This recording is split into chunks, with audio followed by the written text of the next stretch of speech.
Hello. So a few weeks ago, I was talking to a mom who, after doing her research, she came with a diagnosis of ARFID for her kid. And today I'm jumping on live to talk about when to stop calling it picky eating and when to start really evaluating for ARFID. Hello and welcome. If this is your first time, thank you for joining me. I am Dr. Lumfundi. I am a pediatrician and founder of Generational Wellbeing. So let's get into the topic today. Like I said, I was talking to a parent and there was no evaluation. She did a lot of research and she finally found ARFID, which seemed like a diagnosis, a group of symptoms that really fit perfectly with what she's been going through with her kid, which, as a parent, I understand, especially when you've tried so many things, you've been dismissed before, you're just looking for that thing to what is going on with my kid so I can help the kid. Now, having a label that fits whatever we find online is very different from having a diagnosis. And having a diagnosis without a full evaluation can actually delay treatment. What do I mean by this? I am seeing the same thing with a lot of different mental health disorders, where if we're looking at all the symptoms and it's looking like ADHD and you don't do a thorough evaluation to determine if it's ADHD per se, because I'm seeing a lot of that in clinic too, then you end up with the wrong set of medications that will delay correct treatment, because oftentimes ADHD may present as anxiety may present as ADHD. So then it is important to make sure that as we're doing our research to kind of help figure out what's going on with our kids, we also want to make sure that we are talking to our providers, the pediatricians or the psychiatrists or psychologists, to make sure that they're evaluating it appropriately so we're not delaying care, so we're not going through different treatment options that may just lead to more frustration and more frustration. So let's answer the question then. When do we start moving away from picky eating to ARFID? Well, before I even start with that, so what is ARFID? ARFID is Avoidant Restrictive Intake Disorder. So these are kids who are not only picky, their list is shrinking and they're not taking enough of what they're eating to grow. So it gets to the point where their growth and development is affected. We're seeing nutritional deficiencies, or it's actually causing a lot of stress for the kid where they're avoiding birthday parties per se. They don't want to eat at the cafeteria at school, or they'll just starve all day and then come back home and eat because they're really scared to eat around their friends. They're scared of whatever it may be that is causing that particular behavior. And I say whatever it is because there are different categories of ARFID. So what are the three different categories? Once we have those kids who are just low interest. They just won't want to eat. They don't really feel hungry. They have no interest in food, whatsoever. And these are not kids, not because they're trying to lose weight or anything.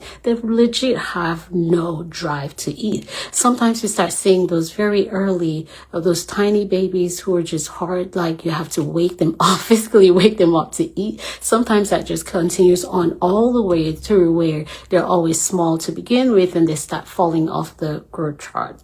The second set of kids that we see with ARFID are those who have very highly sensory processing difficulties. A lot of times we forget that when we're eating, we eat with all our senses, and the kids who are very highly sensitive, they may have a hard time. And we see this more so with kids who have either a diagnosis of autism, where just the texture of certain foods can be very highly offensive to them. There are kids where the temperature, the sound. I had a kid who just crunchy foods they can't stand or tolerate, even someone sitting next to them eating anything that is crunchy. So not to talk about them eating something that is crunchy. So you can imagine the stress in that kid's life where they don't want to eat around anybody else, because if you're eating anything that even makes a sound, that really throws them off where they're not able to eat. Some of it could be a color situation. I've seen a lot of kids diagnosed with autism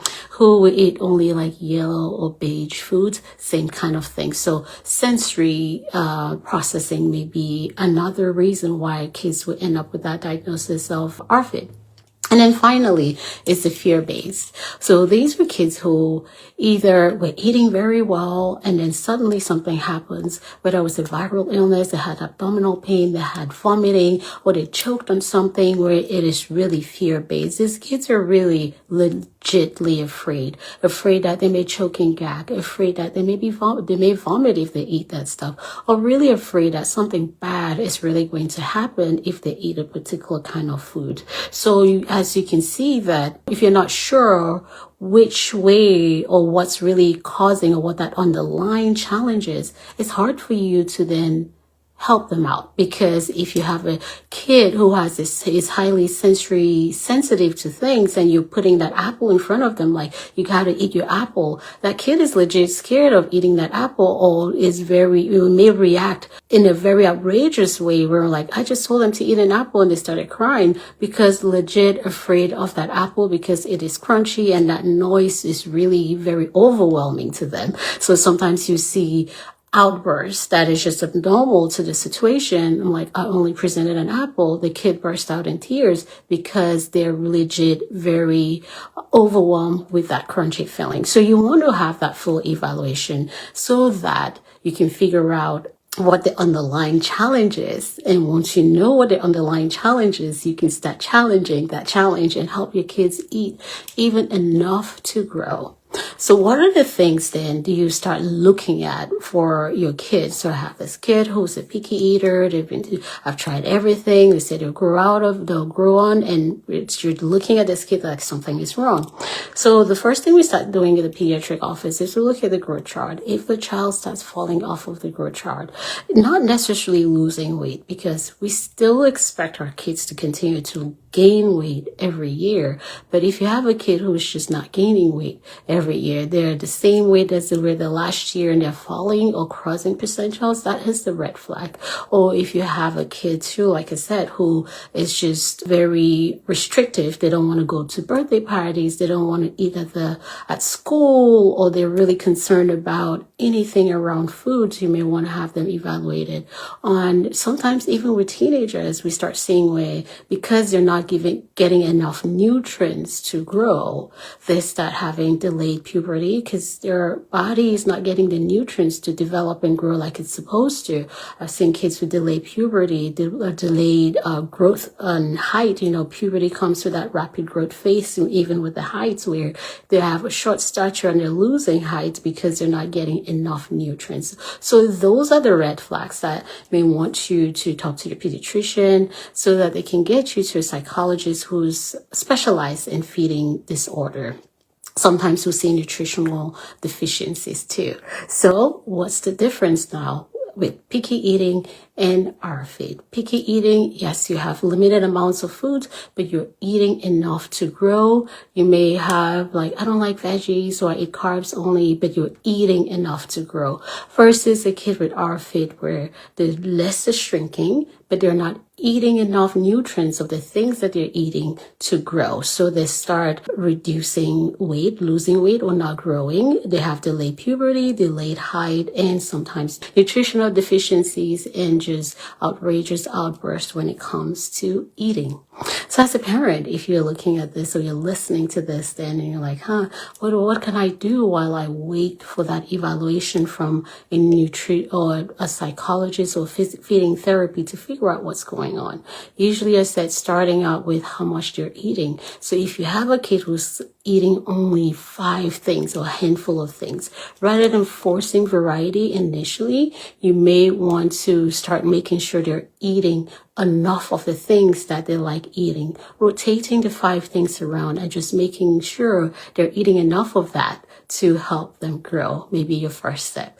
And then the second thing is that be patient. You want to make sure we have that good evaluation, save foods on their plates all the time, and then keep offering the things you want them to try within the area of what they like. So if a kid likes all soft foods, I'll offer different soft foods within that range where it's not overwhelming for them, but they'll always have that safe food on the plate. And remember, sometimes you may offer it even up to 20 times for them to accept it.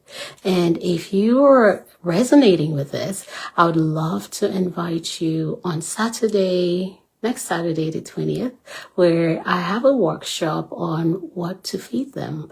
It's the second part. I did the first part last month. The second part of the workshop is just to help use summertime as a reset, where we'll talk about options to actually help feed your babies or your kids so you can nourish them and they can grow and develop.